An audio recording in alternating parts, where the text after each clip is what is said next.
রাত ৩টে বাজে, আপনার চোখ জ্বলছে, শরীর ক্লান্ত, কিন্তু আঙুলগুলো থামছে না। আরও একটা রিল, আরও একটা শর্টস, ঠিক এইভাবেই আপনার জীবনটা আপনার আঙুলের ফাঁক দিয়ে গলে যাচ্ছে। আপনি ভাবছেন আপনি রিল্যাক্স করছেন, ভুল। আপনি আসলে একটা ডিজিটাল ড্রাগের নেশায় আটকে আছেন। সিলিকন ভ্যালির হাজার হাজার ইঞ্জিনিয়ার রাত দিন কাজ করছে আপনার মনোযোগ চুরি করার জন্য। আর আপনি আপনার ক্যারিয়ার, আপনার স্বপ্ন আর আপনার মানসিক শান্তি তাদের হাতে তুলে দিচ্ছেন। বেকার বসে থেকে স্ক্রল করার দিন শেষ।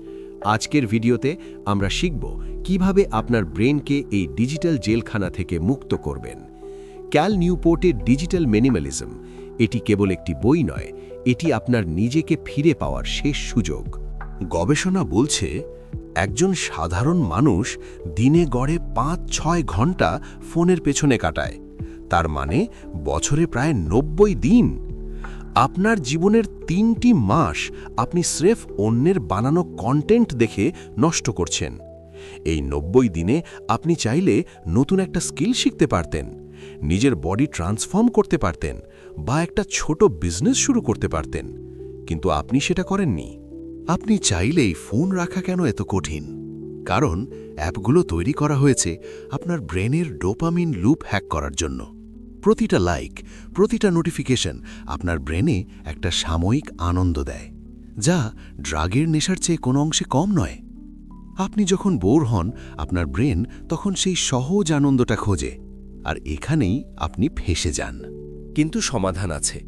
ক্যাল নিউপোর্ট ৩টি নিয়মের কথা বলেছেন যা আপনার ডিজিটাল লাইফকে বদলে দেবে। নিয়ম ১, ডিজিটাল ডিক্লাটার।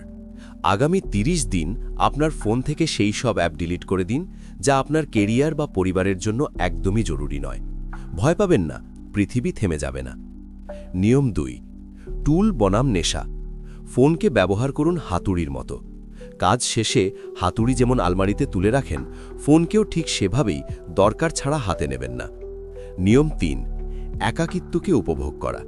হেডফোন ছাড়া একা হাঁটা বা শুধু বসে থাকার অভ্যাস করুন।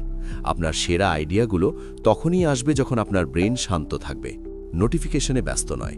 সবাই বলে ২০২৬ আপনার বছর হবে, কিন্তু আমি বলি, যদি আপনি আপনার ফোনের দাস হয়ে থাকেন, তবে ২০২৬ও আগের বছরগুলোর মতোই নষ্ট হবে। সিদ্ধান্ত আপনার। আপনি কি স্ক্রোল করবেন নাকি নিজের জীবন গড়বেন? কাল থেকে এই চ্যালেঞ্জটি শুরু করতে চাইলে কমেন্টে লিখুন আই অ্যাম ইন। আপনি যদি ৩০ দিনের চ্যালেঞ্জ নিতে ভয় পান, তবে আজ থেকে শুধু একটি কাজ করুন। ঘুমানোর ঠিক ২ ঘন্টা আগে আপনার ফোনটি অন্য ঘরে রেখে দিন। কোনো রিলস নয়, কোনো চ্যাট নয়। ওই সময়টায় শুধু একটি বই পড়ুন বা ডায়েরি লিখুন। মাত্র এই একটি অভ্যেস আপনার ঘুমের কোয়ালিটি এবং পরের দিনের ফোকাস 100% বাড়িয়ে দেবে। মনে রাখবেন, আপনি যদি আজ আপনার মনোযোগ নিয়ন্ত্রণ করতে না পারেন, তবে কাল আপনি আপনার ভবিষ্যৎ নিয়ন্ত্রণ করতে পারবেন না। দুনিয়া আপনাকে ডিস্ট্র্যাক্ট করার জন্য তৈরি, আর আপনাকে তৈরি হতে হবে ফোকাস করার জন্য।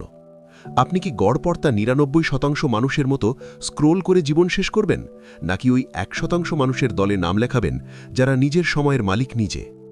ডিজিটাল মিনিমালিজম নিয়ে আপনার জার্নি শুরু হোক আজ থেকেই। ভিডিওটি ভালো লাগলে তাদের সাথে শেয়ার করুন যারা ফোনের নেশায় দিন-রাত এক করে দিচ্ছে। আর যারা অলরেডি আমার ডিপ ওয়ার্ক ভিডিওটি দেখেননি, তারা স্ক্রিনে আসা বাম পাশের ভিডিওটিতে ক্লিক করুন। ২০২৬-এ আপনাকে এক ধাপ এগিয়ে রাখতে আমি আছি আপনার পাশে। দেখা হচ্ছে পরের ভিডিওতে।